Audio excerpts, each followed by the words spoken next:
রথযাত্রা লোকারণ্য মহা ধুমধাম, ভক্তেরা লুটায়ে পথে করিছে প্রণাম। পদভাবে আমি দেব, রথভাবে আমি, মূর্তিভাবে আমি দেব, হাসে অন্তর্যামী। নমস্কার বন্ধুরা, আজকে রথযাত্রা, আর রথযাত্রা উপলক্ষে আজকে বাড়িতে আমরা ছোট্ট করে জগন্নাথ দেবের পুজো করে নিলাম।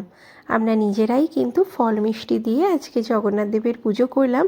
আর মিঠিও কিন্তু ঠাকুরকে ফল মিষ্টি দিয়েছিল, ধূপ দেখিয়েছিল, আর সাথে বাড়ির সমস্ত ঠাকুরেরই কিন্তু পুজো করে নেওয়া হয়েছিল। দিনটা ছিল বৃহস্পতিবার, আর সকাল থেকেই আকাশের মুখ ছিল বেজায় ভারাক্রান্ত।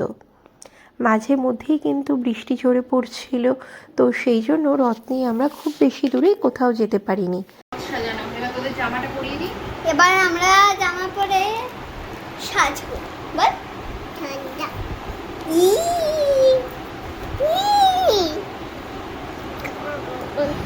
ঘড়ির কাঁটায় তখন বিকেল ওই 5টা মতো। আমরা তখন সমস্ত ঠাকুর আর জগন্নাথ দেবের পুজো সেরে নিয়ে তারপরে মিঠি আর কৃতিকে নিয়ে বেরিয়ে পড়েছিলাম রথ নিয়ে একটুখানি বাড়ির কাছাকাছি একটু রথ টানতে। যেহেতু আকাশের অবস্থা খুব বেশি ভালো ছিল না, সেই জন্য আমরা বেশি দূরে কোথাও যাইনি। আর কৃতিসোনাও এই প্রথম যে বছর কৃতিসোনা দিদির সাথে হাত ধরে রথ টানতে বেরোলো। আগের বছর কৃতিও খুব ছোট ছিল, আর এই জন্য এবছর মিঠিও ভীষণ এক্সাইটেড ছিল যে বোনও ওর সাথে বেরোতে পারবে।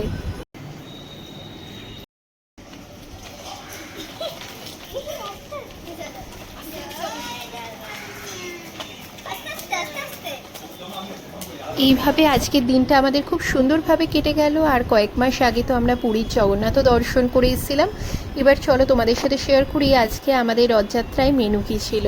আজকে দুপুরবেলা ছিল আমাদের গরম গরম খিচুড়ি, আলু ভাজা, বেগুনি, পাঁপড় ভাজা, আর তারপরে তো সন্ধেবেলায় আমাদের ছিল নানান ধরনের বেগুনি, আলুর চপ। আর তাছাড়া রাতে ছিল আমাদের পরোটা, আলুর দম আর মিষ্টি, যদিও সেগুলোর ভিডিও আর নেওয়া হয়নি। তাহলে চলো আজকে আমাদের এই ছোট্ট ভিডিওটা আমরা যেভাবে রথযাত্রা সেলিব্রেট করলাম তোমাদের সাথে শেয়ার করলাম। তোমাদের যদি ভিডিওটা ভালো লেগে থাকে তাহলে কিন্তু প্লিজ একটা লাইক করে দিও, শেয়ার করো, আর আমার চ্যানেলটা যদি সাবস্ক্রাইব না করো থাকো তাহলে প্লিজ সাবস্ক্রাইব করে দিও।